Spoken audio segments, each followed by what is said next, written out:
Bonjour à tous et à toutes, ici Jérôme Blanchet-Gravel, rédacteur en chef de Libremédia. Je suis accompagné aujourd'hui de Ghislain Benessa, qui est avocat, qui est docteur en droit public. Il publie son troisième livre. Excuse-moi, c'est Guilain. Tu t'appelles Ghislain? Alors, je dis ça parce que vu qu'on va le redire plusieurs fois dans l'émission, je t'avoue, quand c'est une fois, je m'en fous. Mais si là, Ah, OK. excuse-moi, hein, c'est Guilain, oui. Oh, non, aucun problème. OK, au Québec, on dit Ghislain, c'est drôle. Chez nous, la plupart du temps, les gens disent Ghislain, mais pour moi, ça se prononce Guilain. Mais c'est pas grave, Jérôme, hein, je t'en prie, hein. OK, non, c'est bon parce qu'effectivement, je risque de le répéter. Oui, c'est ça le problème. OK, je recommence. Parfait. Bonjour à tous et à toutes, ici Jérôme Blanchet-Gravel, rédacteur en chef de Libremédia. Je suis accompagné aujourd'hui de Ghislain Benessa qui publie son troisième livre. Ghislain est docteur en droit public, il est avocat, il est enseignant à Strasbourg et il se penche en gros sur le déclin de la démocratie en France. Bonsoir Ghislain. Bonsoir. Vous parlez, c'est ça, d'un déclin de la démocratie qui se manifeste à travers le refus du référendum, en gros. Vous revenez sur les 9 référendums qui ont eu lieu en France depuis la Ve République. Si vous pouviez nous dire quels sont les principaux facteurs qui contribuent, selon vous, à ce sentiment de dépossession que vous décrivez très bien. En fait, la France a une particularité, c'est qu'on a, on a on va dire une histoire du référendum qui est, on va dire, c'est pas une relation idyllique, on va dire ça comme ça. L'idylle référendaire a duré très peu de temps. C'est-à-dire que, en somme, depuis la dernière constitution, la nôtre actuelle, donc 1958, hein, depuis le démarrage de nos institutions actuelles, en fait, on a découvert le référendum, c'est-à-dire que les Français ont réellement eu, on avait déjà eu par le passé, hein, une histoire référendaire, mais en réalité, le vrai démarrage, le coup d'envoi du référendum au sens contemporain, on va dire, du terme, c'est 1958. Et ce qui se passe est très simple, pour vous répondre déjà, c'est que une raison toute pratique, c'est qu'en réalité, on a eu, on va dire, un tas de référendums entre 1958 et les années 70. Donc, on a 5 référendums à l'époque de Gaulle et Pompidou, donc le fondateur de la Ve République et son successeur. Et ensuite, en réalité, on a une disparition progressive du référendum, c'est-à-dire il y en a de moins en moins. C'est peut-être purement statistique ce que je dis jusqu'à présent, mais tout de même, il faut commencer par des choses évidentes, je veux dire, avant de resserrer. Et en réalité, et c'est ce que j'ai essayé de faire dans mon livre, c'est de démystifier cela en démontrant, en essayant de démontrer en tout cas, qu'en fait, c'est pas un hasard, c'est qu'en réalité, en France, hormis 2-3 figures essentielles comme De Gaulle, on ne voulait pas du référendum depuis le départ, on ne voulait toujours pas du référendum par la suite, et aujourd'hui, en 2023, alors que tout le monde rêve d'un référendum, parce qu'en France, depuis un an maintenant, ça crie un peu, hein. Il y avait les gilets jaunes aussi, on en reparlera peut-être. En fait, aujourd'hui, on rejoue la même chose, c'est-à-dire qu'on ne veut toujours pas du référendum. Et en quelque sorte, le duel entre le peuple et les élites a commencé il y a longtemps. Il s'est poursuivi et il se poursuit encore aujourd'hui, d'où l'espèce de fossé démocratique sur ce référendum qui n'existe en réalité presque plus. Le dernier ayant eu lieu en France il y a 18 ans. On va bientôt fêter les 20 ans sans référendum. Oui, et pour vous d'ailleurs, le référendum de 2005 sur l'Europe qui n'a pas été respecté finalement avec le traité de Lisbonne, c'est pour vous le tournant antidémocratique ultime, n'est-ce pas?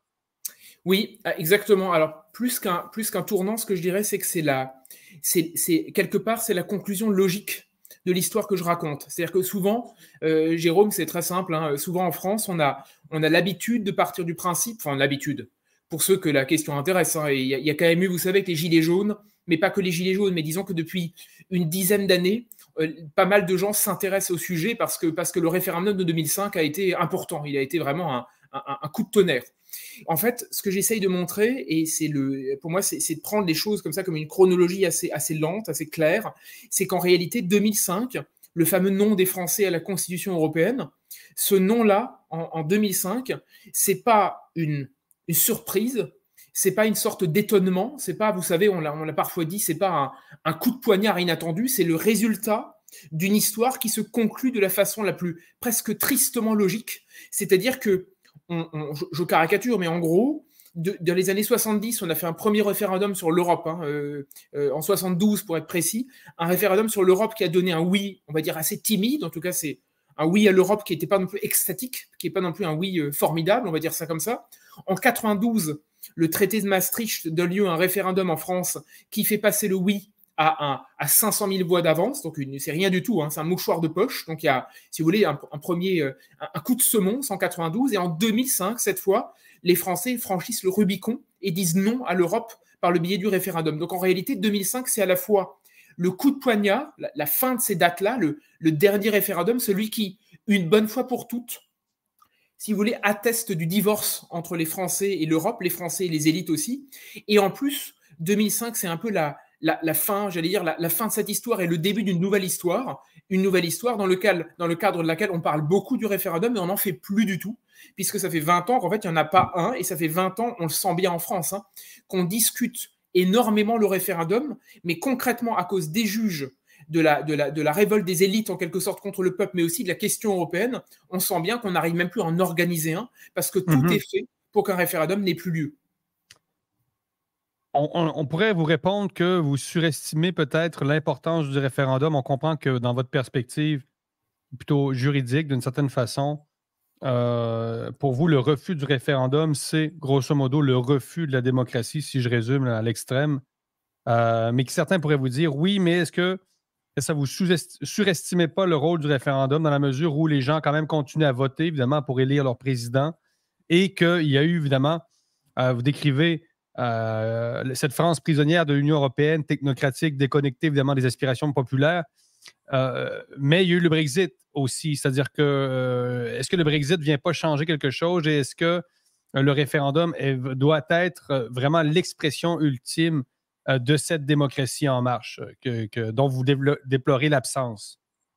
En fait, alors vous n'avez pas tort, hein, c'est clair que et c'est je le cache pas, je veux dire, je pense que le référendum est nécessaire, surtout en France, parce que c'est comment dire, c'est l'expression même de la démocratie directe. Mais plus que la question démocratique qui est évidemment centrale, j'ai envie de vous répondre que ma logique n'est pas tant juridique que, on va dire, juridico-politique, on va dire ça comme ça, ou historico-politique. Pourquoi? Parce qu'en fait, oui, le référendum en France, hein, dans nos institutions, et on l'a presque oublié, c'est que ce n'est pas si vous voulez, c'est pas un accessoire, c'est pas une utilité. C'est qu'en fait, la Ve République tient avec comme pilier central la question référendaire. Et là, je suis obligé de rappeler le terme, parce que enfin, la formulation, vous savez, c'est pas pour faire le juriste de service, mais de temps en temps, il faut partir d'une définition claire, parce que sinon, on se noie un petit peu dans la masse. En fait, la Constitution française a cette formule formidable, hein, l'article 3, qui nous dit que la souveraineté appartient au peuple, qu'il exerce par ses députés, donc par la représentation, et par la voie du référendum. Ce qui signifie que déjà le référendum est tout de suite en entame de constitution, et surtout, ça veut dire, vous voyez, que le référendum, c'est pas un bras secondaire, hein, c'est pas une voie de substitution, c'est pas un remplaçant, c'est pas une chape, comment dire, un deuxième tiroir. C'est qu'en réalité, le référendum est un instrument fondamental qui doit être utilisé, sinon les institutions ne tiennent pas. C'est-à-dire que c'est le code génétique des institutions françaises qui veut que le référendum est à la même hauteur que le vote des députés, c'est-à-dire le vote de la loi. Or, qu'est-ce qu'on a fait? On a évidemment une démocratie représentative, hein, je ne veux pas dire le contraire. La France a une Assemblée nationale, un Sénat, on vote la loi. Je veux dire, même s'il y a beaucoup de choses à dire, du macronisme, des questions politiques actuelles, je ne suis pas là-dessus. Mais en fait, on a amputé, littéralement, on a amputé un pilier central absolument fondamental sans lequel la Constitution ne tient pas. Donc j'ai tendance à croire que plus qu'une petite question, enfin une grande question démocratique, c'est un viol de la Constitution qu'on a opéré en plein jour parce que petit à petit, à force de s'habituer de ne pas avoir de référendum, on en est venu à croire que c'était une pièce secondaire. Pour moi, la Ve République ne tient pas s'il n'y a pas cette légitimité assis sur le référendum. Parce que tout s'effondre. Si vous voulez, on va en reparler, je pense, parce que vu que, si vous voulez, tout actuellement est contesté, si en plus cette pièce maîtresse qui teste la légitimité du président de la République de temps en temps n'advient pas, si une question n'est pas posée directement au peuple, pour moi, c'est l'arc principal de la Constitution qui est détruite, purement et simplement. Dans un pays marqué évidemment par la pensée rousseauiste, la volonté générale, etc. Donc, il y a toujours un peu cette espèce de désir d'insurrection très français, qui n'est pas toujours très bien compris, je dois vous le dire, en Amérique du Nord. Sur les retraites, bon, ça fait sourciller. Les Français qui sont très, très étatistes, hein, qui adorent l'État, finalement. Mais comment vous expliquez ce consentement de tous ces présidents français l'un après l'autre à l'Union européenne technocratique et finalement ce consentement à cette perte de souveraineté nationale? Alors ça Jérôme, c'est la question centrale, enfin l'une des questions centrales de ces 40 dernières années. Et vous savez, elle est complexe parce qu'on entre dans des perspectives à la fois juridiques, politiques, et j'ai envie de dire presque psychologiques. En fait, je crois que et ça c'est un problème qui est occidental, hein, plus que juste français. Je pense que la première raison de ce magma européen qu'il a emporté en France, la première raison, c'est une sorte de culpabilité. C'est-à-dire que la France a l'air de payer depuis très très longtemps une culpabilité post-Seconde Guerre mondiale, la collaboration, le passé trouble, vous savez, la haine de soi, hein, c'est-à-dire les pages sombres de l'histoire. Il y a une volonté, vous savez, après la guerre, de faire table rase. Donc on se met avec les autres, on s'assoit à la même table, on fait cause commune et vive la paix et abat la guerre. Vous voyez, c'est une philosophie assez simpliste, hein, d'enfants de CE1, mais on va dire que c'est à peu près la philosophie profonde de tout ça. Ensuite, faut pas l'oublier, en France, l'Europe était une mode. Alors, vous allez me dire, c'est vite dit et c'est un peu flou, mais non, il y a une vraie mode. C'est-à-dire que encore une fois, post-Seconde Guerre mondiale, cette envie de travailler ensemble, il y avait cet horizon indépassable, vous savez, de la paix perpétuelle. C'est-à-dire qu'on s'est dit, bah, le progressisme l'a emporté, la mode est à l'absence de guerre, la mode, c'est de se mettre ensemble et de travailler ensemble. C'est devenu, vous savez, la coopération. Ensemble. Le vivre ensemble, la collaboration, européenne. la coopération, vous savez, tout ça, c'est les mots qui ont remplacé les mots comme la décision politique, le fait de trancher un problème, le fait de prendre des risques. On est rentré dans ce compromis. Et après, vous savez, alors là, je peux le dire, je suis d'ailleurs content qu'on en parle. Vous savez, c'est un sujet qui est abordé, mais jamais frontalement. Il faut bien se rendre compte que l'Europe, en France encore, vit d'une légende, une vraie légende. Hein. C'est que les Français ne connaissent ni Jean Monnet, ni Robert Schuman. On les met sur un piédestal parce qu'ils sont les constructeurs de l'Europe, mais personne ne dit jamais que Jean Monnet et Robert Schuman ont un passé extrêmement trouble, l'un qui a fricoté avec les nazis et l'autre qui était un affairiste, je veux dire, pro-américain. Et vous voyez, il y a des légendes progressives qui sont passées sous silence sur l'autel de cette belle Europe qui s'est faite à coups de règles, de normes, etc., qui sont aux antipodes de la légitimité démocratique. Mais le train est allé en marche, décennie après décennie, et ce que j'essaye de montrer dans le livre, c'est que plus le train européen est parti et s'est éloigné de ses départs, plus il est arrivé, il a continué son bonhomme de chemin, plus la France a perdu sa souveraineté, et comme par hasard, plus la question de la démocratie directe s'est perdue, puisque l'Europe déteste la démocratie directe, l'Europe adore le conciliabule, la gouvernance d'experts et le règne des juges, hein, c'est une grande question européenne. Je veux dire, vous savez, le pouvoir est feutré, on va dire ça. La Commission européenne, personne ne sait trop ce qui s'y passe, mais pourtant elle fait beaucoup de choses, on va dire ça comme ça. Et comme par hasard, c'est les années où les présidents français ont appris à faire sans le référendum, parce que les Français sur l'Europe ne sont pas eux-mêmes très clairs en fait sur ce qu'ils veulent vraiment. La preuve, c'est 2005 et le vrai nom franc et massif. Mais c'est-à-dire, vous dites que l'Europe est d'accord avec l'expression démocratique dans la mesure où l'expression du peuple valide finalement ses propres idées. Là. Donc, la démocratie, on l'aime bien quand elle va dans le sens du courant.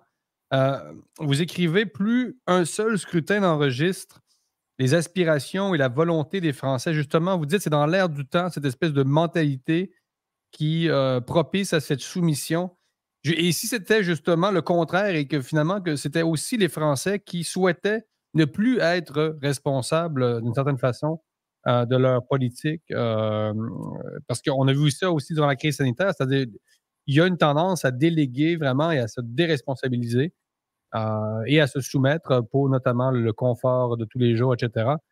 Donc, est-ce qu'il y a aussi, au-delà des gilets jaunes, etc., puis on sait qu'il y a de la contestation en France, mais est-ce qu'il n'y a pas une partie de la population en France qui finalement s'y retrouve, se plaît dans ce modèle très européen et dans lequel finalement ils n'ont plus le contrôle de leurs propres affaires?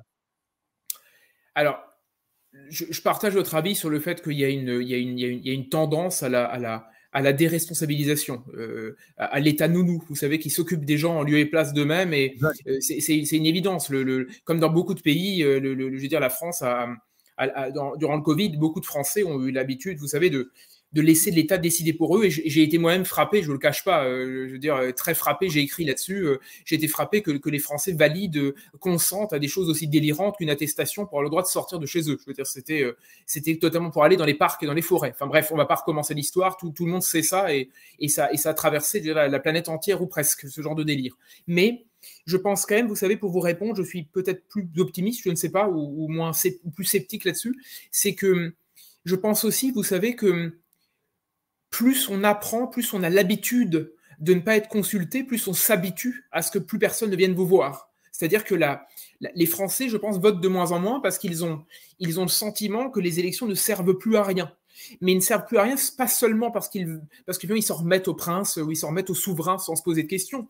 C'est que je pense qu'ils ont saisi, et c'est pas tout à fait faux, que si on caricature un peu le modèle français, mais en Europe, on a un vrai problème global, il n'y a pas que la France, mais tout de même, en fait, les Français ont compris que, d'une part, l'élection présidentielle, elle est jouée d'avance, puisque vous savez, nous, on a maintenant depuis quelques années le duel prévu entre le bien et le mal, donc Emmanuel Macron qui fédère à lui seul ou son successeur, on verra qui c'est, Édouard Philippe, un autre, on verra. Mais on a en gros un extrême centre qui s'est imposé, contre cet extrême centre, l'extrême droite, donc de Marine Le Pen, ou extrême droite ou droite populiste, etc.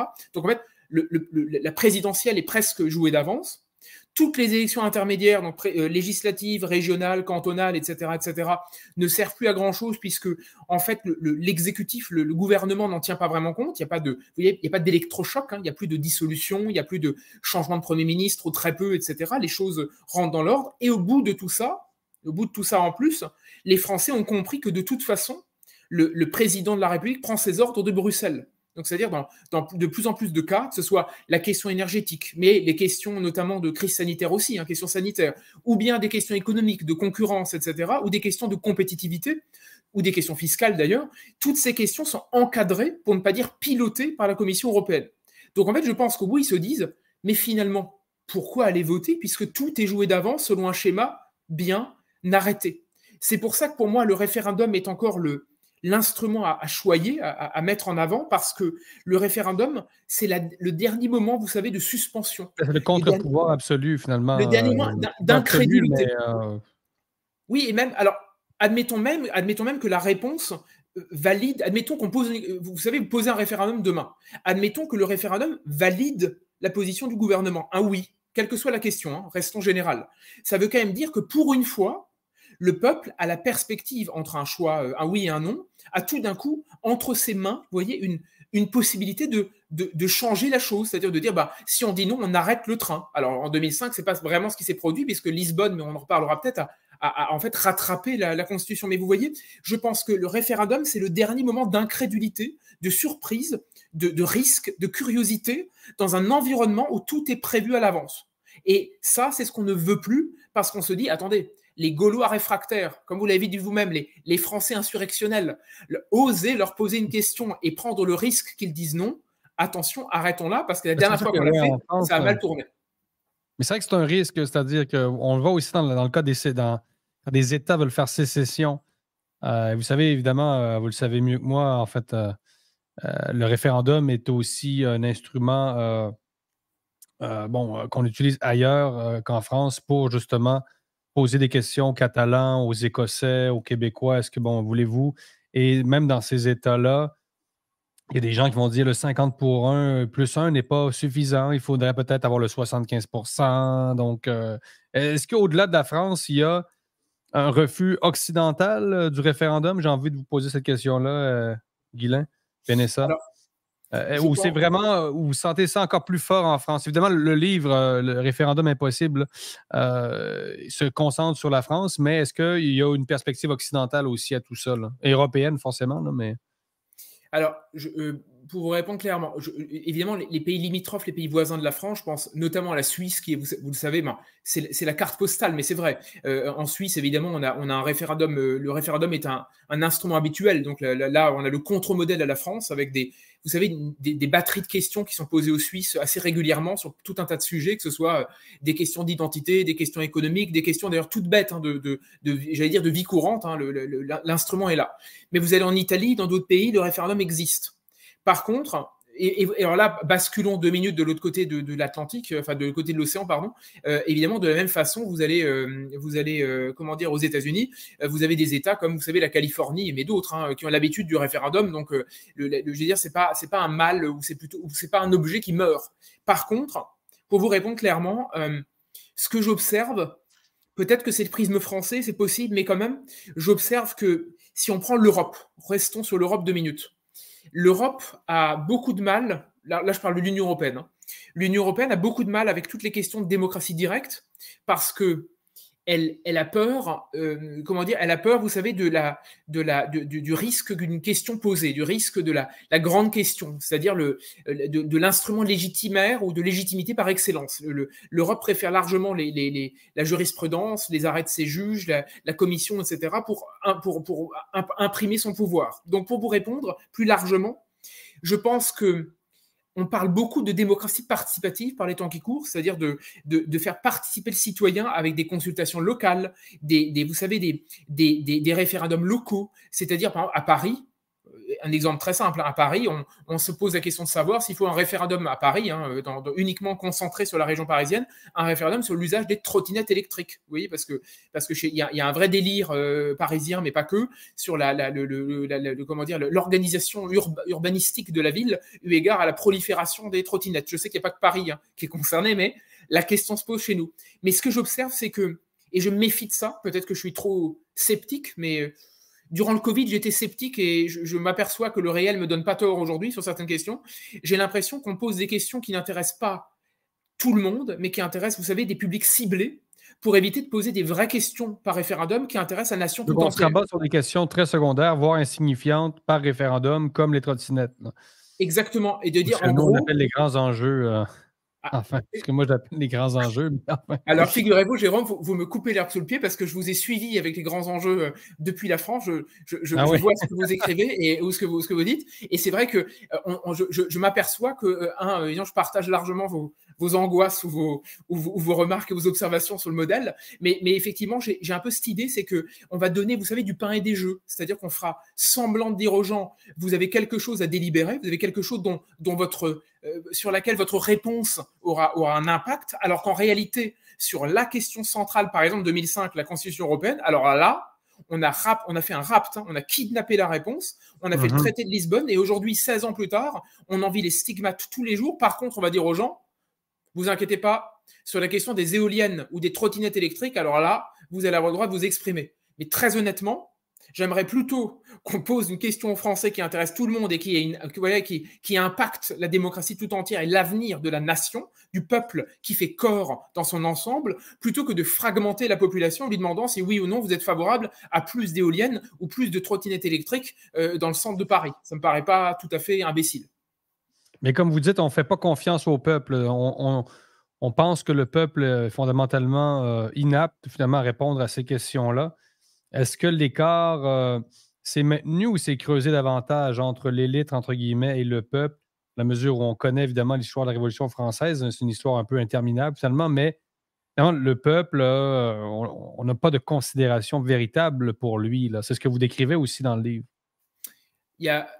Alors, vous savez, en gros, je caricature, mais en gros, pendant longtemps, la défiance à l'égard du référendum, elle était historiquement fondée. C'est-à-dire que grosso modo, le 19e siècle français a donné lieu à un empire, celui de Napoléon III, qui a gouverné grâce à l'usage du référendum de but plébiscite. C'est-à-dire que la question était secondaire, l'objectif c'était de garder le pouvoir en usant de la faculté du peuple à soutenir son chef. C'est le détournement, on va dire, du référendum pour en faire un plébiscite. Mais aujourd'hui, j'allais dire, vous me demandez s'il y a plus de défiance ou moins de défiance, pour être clair. Ce que j'observe surtout, c'est que moi je suis persuadé qu'il y a plus encore de défiance, mais elle prend une autre forme. Je vous donne un exemple très précis, j'en parle dans le livre. J'ai été frappé quand j'ai repris, vous savez, je fais mes petites notes, je préparais mon livre, je lisais, etc., comme tout un chacun lorsque vous êtes en pleine écriture, et je tombe comme ça sur des titres d'articles de journaux et de dossiers qui sont montés dans la presse généraliste, mais pas que, pour se poser la question de savoir, est-ce que le référendum est encore une bonne option? Est-ce qu'il faut y revenir? Est-ce que le fait qu'on n'ait pas de référendum, c'est une bonne chose? Et vous savez, il y a une formule formidable qui dit tout de la défiance des élites, complètement, ou on va dire caché, mais qui délégitime l'instrument en n'osant pas vraiment le dire. Cet exemple, cette formule parfaite, c'est lorsque le Monde, la Pravda française, titre « Le référendum est-il démocratiquement correct ?» Ça veut dire que, je répète, le référendum est-il démocratiquement correct? Ça veut dire que la personne qui écrit sur le référendum, le journaliste ou l'expert, parce que les experts détestent en général le référendum, il est déjà en train de mettre en doute la nature démocratique du référendum, qui est l'instrument même de la démocratie directe. C'est un débat qui existe aussi quand des États, ça existait au Québec. Donc, quand on dit est-ce qu'on devrait vraiment reconnaître un référendum à 50 plus 1. Donc, cette tentation également d'augmenter le résultat légitime. C'est-à-dire là, la majorité n'est même plus suffisante dans certaines perspectives. C'est clairement l'illustration de ce que vous décrivez aussi, là. C'est incroyable, ça, non? Complètement. Pour finir, et je fais le lien, vous savez, c'est une jurisprudence, un arrêt de la Cour européenne des droits de l'homme, dont je parle rapidement dans le livre, mais j'en parlais dans mon précédent livre, le totem de l'état de droit. Il y a une jurisprudence merveilleuse de la Cour européenne des droits de l'homme qui dit tout de l'état de déliquescence de notre démocratie, pour moi, hein. Rappelons, la démocratie, c'est un, le gouvernement du peuple par le peuple et pour le peuple, et de deux, c'est quand même le fait majoritaire, c'est-à-dire le fait qu'au bout d'un moment, si on n'a pas de majorité, on ne peut pas gouverner. Je veux dire, sinon, ça devient une démocratie un peu folle. Et la Cour européenne des droits de l'homme, dans les années 80, nous sort une magnifique jurisprudence dans laquelle elle dit clairement que la démocratie ne peut pas être la tyrannie de la majorité, mais surtout qu'elle doit avant tout être, la démocratie, doit être avant tout un instrument au service de la protection des minorités. Ce qui veut dire qu'elle poursuit, j'ai pas la formule exacte en tête, mais elle fait en réalité en creux, j'ai écrit ça dans mon livre, elle fait en creux l'apologie d'une démocratie minoritaire.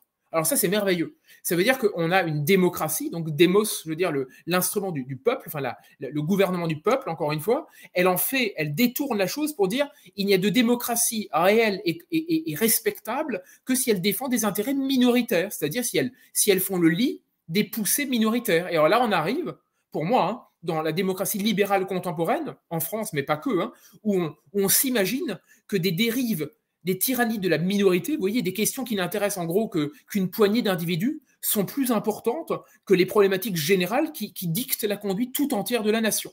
La démocratie minoritaire, qui est sanctifiée par les juges comme étant la vraie ou la respectable démocratie du jour. Donc, il y a deux variables. Le libre-échange, évidemment, qui est exactement la même logique, mais sur le plan économique de ce que vous décrivez. C'est-à-dire finalement des traités qu'on ratifie en coulisses sans jamais véritablement consulter la population. Ça ne veut pas dire que tous les traités de libre-échange sont mauvais. Le libéralisme économique, bon, on sait, a eu quand même des bienfaits dans plusieurs régions du monde. Disons que c'est un débat là, qu'on peut avoir. Mais pour vous, il y a le libre-échange et on peut dire le multiculturalisme, qui également qui tend, comme vous dites, à accorder seulement la parole aux minorités et finalement à sacraliser les droits d'une minorité qui s'exprime très, très fortement et qui tend à faire taire, comme vous dites dans le sous-titre, comment faire taire le peuple. Je pense que alors je vous rejoins tout à fait. Il y a les limites du multiculturalisme, on les observe de plus en plus. Alors, en France, c'est encore un problème parce que, juste une petite incise, évidemment en France, lorsque vous êtes sceptique vis-à-vis du multiculturalisme, en même temps, la France n'est pas fondée sur le multiculturalisme, en même temps, vous tout de suite, vous êtes soupçonné de détester, vous savez, les minorités, de détester l'étranger, sous prétexte que vous doutez de la robustesse, on va dire, d'une société multiculturelle. Alors bon, c'est une incise, mais quand on voit l'état dans lequel la France se trouve aujourd'hui avec des fractures de plus en plus béantes et carrément des communautés, les fameux territoires perdus de la République, avec des questions migratoires énormes, je suis sceptique sur le fait que cet édifice multiculturel puisse encore poursuivre. Mais bon, admettons. Mais plus largement, je suis tout à fait d'accord avec vous sur une chose, c'est que, en fait, la façon dont la démocratie aujourd'hui dérive, on va dire, dont elle se minoritariste, dont elle s'occupe des minorités, en fait, c'est une façon pour la démocratie de congédier le peuple. Pourquoi ? Parce que le peuple, vous savez, c'est cet obscur objet d'hier, cette espèce d'objet infamant. Vous savez, en France, c'est un débat terrible aujourd'hui, qui prend qui prend une place absolument démentielle dans les médias. Vous avez aujourd'hui de plus en plus la détestation notamment d'une partie de l'extrême gauche qui veut congédier le vieux peuple français, celui, vous savez, qui sent la baguette, le fromage, le vin rouge et le rugby, en quelque sorte, donc la France un peu détestée par ces gens-là. Ils considèrent que ça, c'est le peuple d'hier. Vous voyez, il faut flinguer ce vieux peuple qui n'est pas conforme, on va dire, aux observations du multiculturalisme. Il n'est pas assez minoritaire, il n'est pas assez diversitaire, etc. Et je pense fondamentalement qu'en fait, vous voyez, il n'y a pas de grand complot, c'est pas le problème en fait, mais c'est que la démocratie telle qu'elle tourne, telle qu'elle va, telle que chaque jour elle prend de plus en plus d'essor, elle ne supporte plus la survivance, la résistance de ces vieux peuples qui, en réalité, chez nous, ressemblent à cette France périphérique, vous savez, la France provinciale, la France qui est en fait presque la même depuis des décennies, des centaines d'années. Et je me permets une petite remarque, c'est que, et ça c'est quelque chose qu'on met souvent sous le tapis, hein, on ne le prend pas assez en compte pour moi dans les analyses, on va dire juridico-politiques, c'est que en réalité, la France périphérique, cette France qui vous voyez, la France du Morbihan, du Gers, etc., de l'Alsace, dont je suis issu personnellement, cette France-là, en réalité, jusque dans les années 60, elle n'a jamais tellement bougé auparavant. Elle était la même pendant des décennies, jusqu'à ce que la modernité, l'apparition de la société des individus, le libéralisme, l'emporte vraiment. Mais pendant très longtemps, cette France-là ne changeait pas beaucoup. Ce n'est que très récemment, vous voyez, que l'exode rural, que la question des villes s'est posée, l'urbanisme, etc., très contemporain. Donc en fait, c'est cette France-là, ce vieux peuple-là, qu'on n'a pas envie d'entendre. Or, ce vieux peuple rime, de nouveau, j'en reviens, avec la question référendaire. Ce vieux peuple, on n'a pas envie de lui donner la parole, ce vieux peuple qui se réveille de temps en temps, des tréfonds, et qui va voter au référendum. En même temps, c'est pas juste le vieux peuple, c'est-à-dire le référendum, c'est donner la parole à tout le monde. Oui. Ça peut être le nouveau peuple aussi. Les minorités sont intégrées aussi au jeu référendaire. Donc, qu'est-ce qu'on a à craindre, en fait? Tout le monde est représenté dans le référendum, finalement. Donc, oui, mais attention. Oui, je vous rejoins, mais attention, Jérôme. Aujourd'hui, si la question posée. Vous oubliez quelque chose, c'est que aujourd'hui, aux dernières nouvelles, si vous faites un référendum demain, en termes de quorum, de quota, je veux dire, en termes de volume, vous aurez quand même beaucoup plus de cette France d'hier que de la France de demain. En gros, pour faire simple, la France de Jean-Luc Mélenchon, qui est la France créolisée, la France, on va dire, hyper multiculturalisée, on va dire quelque chose comme ça, cette France-là, aujourd'hui, elle est encore minoritaire. Ce qui veut dire que vous prenez le risque de faire un référendum avec une France qui, en fait, est encore la France majoritaire à l'heure où on se parle, vous voyez. Et il y aurait justement, à mon avis, des frottements entre ce que veut le peuple de demain, ou ce que voudrait le peuple de demain dont rêve Mélenchon et d'autres, et ce que voudrait le vieux peuple d'hier, qui en fait se rendrait aux urnes peut-être pour ne pas avoir les mêmes velléités. Et vous voyez, il y a des frottements qui fait que et puis, bien mal acquis, c'est compliqué de savoir. Pardon. Mais il peut y avoir des surprises, non? C'est-à-dire que chez les Gilets jaunes, par exemple, il y avait aussi il y avait la France profonde, mais ça n'empêche pas des Français d'origine immigrée de se joindre au mouvement. Je pense qu'il y a quand même des alliances un peu inattendues quand même qui relèvent de l'augmentation du coût de la vie. C'est-à-dire que est-ce qu'il y a le clivage, bien sûr, identitaire en France, mais il y a sans doute le clivage économique. Et j'imagine bien que les gens peuvent également transcender des clivages culturels par l'économie, d'une certaine façon. C'est-à-dire que les gens qui ont moins d'argent en France, il y a des gens, des Français de souche, entre guillemets, et il y a des immigrés aussi. Là. Donc, est-ce que c'est vraiment le clivage culturel qui l'emporterait au moment d'un référendum sur l'Europe? Absolument. Ou il y a toute la question de la mondialisation.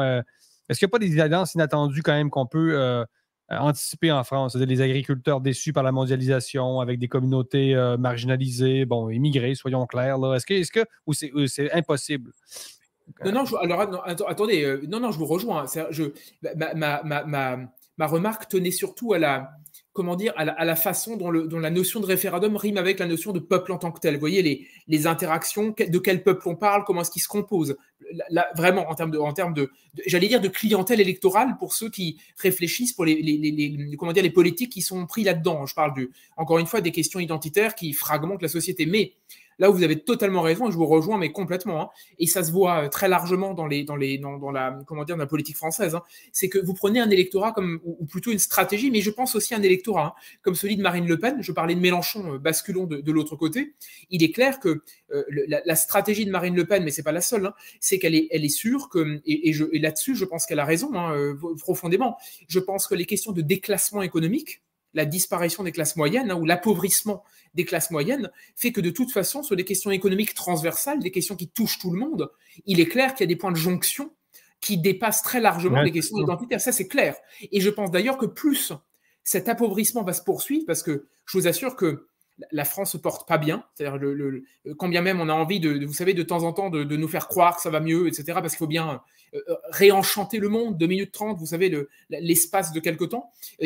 Plus la paupérisation se poursuivra, et plus cette question vraiment du déclassement, du grand déclassement se poursuivra, plus, à mon avis, il y aura des points de jonction. Je fais juste une... Parce qu'on a vu ça au Canada, chez les camionneurs, par exemple, le mouvement des camionneurs, vous savez, d'opposition aux mesures sanitaires, où les grands médias ont essayé de nous faire croire que c'était un truc d'extrême droite, alors que finalement, il y avait des autochtones, il y avait des hippies, il y avait ce que j'appelle drôlement des grano réactionnaires, c'est-à-dire des gens qui cultivent des légumes biologiques et qui étaient opposés tout simplement à une politique de vaccination tout azimut. Là. Donc, il y avait vraiment... c'est ça, une espèce de bouillonnement assez incroyable, une effervescence qui réunissait vraiment des Québécois, des Canadiens, des fédéralistes, des souverainistes québécois. Il y avait de tout. Il y avait de tout dans ces manifestations-là. Là, on a vu. Et d'ailleurs, on les a comparés un peu aux Gilets jaunes, les camionneurs. Donc, enfin, vous comprenez ce que je veux dire? Très bien. J'enchaîne avec une dernière question. Là-dessus, pour rebondir complètement, parce que je vous rejoins, j'ai 2 remarques, une remarque un peu folklorique, mais une observation. Moi, ce qui m'avait intéressé, et je pense que ça, vous voyez, c'est des problématiques structurantes qu'on retrouve pays par pays, et en Occident, on a dit que tout ça bouge beaucoup. Mais moi, ce qui m'a frappé, c'est qu'en France, par exemple, pour vous rejoindre sur la question sur cette question précise, c'est qu'en France, les médias ont été incapables de comprendre, beaucoup de médias ont refusé de comprendre qu'une partie de l'électorat noir américain, une partie de cet électorat soutenait Donald Trump. Je n'ai pas dit qu'elle était massive, hein, mais vous vous rappelez, il y a des latinos ou des noirs qui apportaient leur soutien à Donald Trump parce que précisément, ils retrouvaient en lui des choses, ou plutôt chez les républicains, des choses notamment sur des questions économiques, sur des questions, vous vous rappelez, ils s'en sont sortis, ils veulent appartenir quelque part à une Amérique profonde, à l'Amérique de toujours, à l'American Way of Life aussi, d'une certaine manière, et ils se sont désolidarisés de communautés auxquelles les médias français voulaient les faire appartenir. C'est-à-dire que pour certains journaux, en clair, hein, c'est comme s'ils avaient trahi la cause. Vous voyez, ils ne votaient plus bien, ou ils appartenaient plus au parti logique auquel on aurait voulu qu'ils adhèrent. Et alors, une deuxième remarque sur la question vous parlez du convoi des camionneurs, mais là, je soumets ça aussi à votre regard hein, de là-bas. Moi, j'avais l'impression de France qu'on assistait, je ne sais pas si vous connaissez le film. Moi, je suis quand même très cinéphile à mes heures perdues. J'avais l'impression, à l'époque, en voyant ce convoi de France, que c'était le film de Sam Peckinpah. Je ne sais pas si le sujet vous parle, mais c'est-à-dire qu'il y a un film des années 70, un film très libertaire, on va dire, dans la façon de concevoir les choses, c'est-à-dire un Barnum, un vrai, vous savez, un grand ensemble difficile à saisir, dans lequel les contestations sont beaucoup moins lisibles qu'on a envie de les rendre. C'est-à-dire quelque chose qui est à la fois joyeux, contestataire, et surtout qui refuse une bannière intégrale, qui refuse le porte-parole, l'étendard, la clarté. Et je me rappelle, je m'étais dit, on dirait ce grand film libertaire, moi j'adore Le Convoi hein, de Peckinpah, qui est pour moi un grand film, mais j'ai l'impression qu'en France, vous voyez, on aurait voulu que ça ait l'air d'être univoque, non ambigu. Et peut-être que c'est ça aussi le refus du référendum, c'est un peu la crainte de voir peut-être en fait ce genre de mouvement qui transcende les clivages, des clivages qui servent peut-être l'establishment. Hein? On pense qu'Emmanuel Macron, bon, lui, est pour le vivre ensemble absolu, mais est-ce qu'il n'y a pas peut-être des politiciens qui tiennent à certaines divisions, justement alimentées par le wokisme, mais on ne veut pas voir le peuple réuni finalement? Ah mais complètement. Je pense que dans notre société qui est quand même perfusée par les divisions, les minorités, vous savez, le lot de la démocratie libérale telle qu'elle tourne maintenant, malheureusement, hein, mais le fait qu'on est omnibulé par vous savez, les querelles intestines, je pense que l'une des grandes craintes, françaises en tout cas, hein, mais pas que, c'est de voir ce grand peuple réémerger. C'est-à-dire, tout d'un coup, et vous le dites, je suis tout à fait d'accord, des alliances de circonstances, des choses invisibles, des trucs qu'on n'envisageait pas. Vous voyez, des territoires qui ne votent pas comme prévu. Et quelque part, le référendum, c'est ce risque-là. C'est que tout d'un coup, vous observiez des gens qui viennent de l'Ouest, de l'Est, du Sud, etc. Et vous savez, juste je termine avec ça, mais dans mon bouquin, je rappelle largement, vous savez, la façon dont à chaque fois les campagnes se passent. La plupart du temps, dans les dernières campagnes référendaires, 92, 2005, les premiers sondages sont toujours très bons. Le oui passera, les gens veulent l'Europe, ils sont très bien, ils sont contents. Et en fait, petit à petit, pour des raisons presque mystiques et à la fois économiques, etc., le socle baisse, le non arrive, la contestation augmente, et ce qui était gagné d'avance vire à la défaite en 2005. Donc, c'est aussi des moments, vous voyez, de tension où on laisse planer la perspective que le résultat n'est pas celui qui était a priori joué d'avance. Intéressant. Vous allez loin quand même des fois, vous dites à la page 30, les nouveaux maîtres sont ailleurs. Ils sont où les maîtres et qui sont-ils? Dernière question, Guylain Benessa.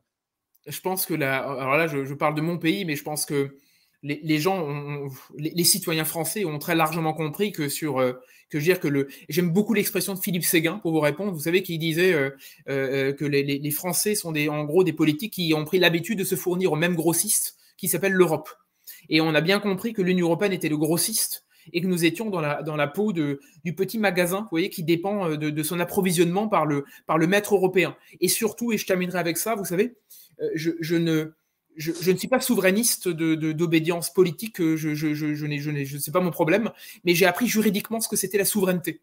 Et la souveraineté, j'y tiens beaucoup. La souveraineté au sens juridique, c'est pas, vous savez, un truc mélancolique ou passéiste. Le souverainisme, ça signifie avoir la compétence de la compétence. Ça veut dire, je suis libre de fixer à moi-même mes propres limites, ce que je n'ai pas le droit de faire. Je suis libre de fixer les limites de mes propres compétences. Voilà ce que c'est la souveraineté du point de vue juridique. Je pense que les Français, dans leur chair, ont compris que depuis longtemps, leur pays n'a plus la compétence de la compétence parce qu'elle est en Europe, c'est-à-dire que leur pays n'est plus souverain du tout. Guylain Benessa, merci beaucoup d'avoir participé à Délit d'opinion. Merci à vous. Merci beaucoup pour l'invitation. On invite nos lecteurs à se procurer. Le référendum impossible, c'est paru aux éditions L'Artilleur et c'est préfacé par Michel Onfray.